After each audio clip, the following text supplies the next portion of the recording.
சுஸ்வாகத்தம் மக்களே. கீதாம்மா மும்பையிலிருந்து mini vlog 17. அப்பாவுக்கு கோதுமை ரவை உப்புமா, எல்லா வகையான கறிகாயும் போட்டு கேரட், பட்டாணி, வெங்காயம், தக்காளி எல்லாமே போட்டு கோதுமை ரவை உப்புமா சூப்பராக வந்தது. ரொம்ப ஹெல்தியான ஒரு உப்புமா. அதை தவிர்த்து தக்காளி போட்டு டொமேட்டோ சூப்பு, சிம்பிளான டொமேட்டோ சூப்பு. அண்ட் அடுத்தது புதினா, கொத்தமல்லி போட்டு சட்னி, அதுக்கு தொட்டுக்க. கீதாம்மாவுக்கு ஆஸ் யூஷுவல் அனினி ஹெர்பல்ஸோட கவுனிக்கஞ்சி. அண்ட் அப்பாவுக்கு சாப்பாடு ரெடி ஆகிடுதுன்னு கொண்டு போய் ஆசையாக நான் கொடுத்தேன்.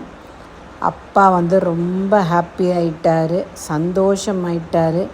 பார்த்த உடனேயே மண்டே ஆட்டி சிரிச்சுட்டே சூப்பராக இருக்குன்னு சொல்லிட்டாரு. அண்டு டாட்டா பை பையும் சொல்லிட்டாரு.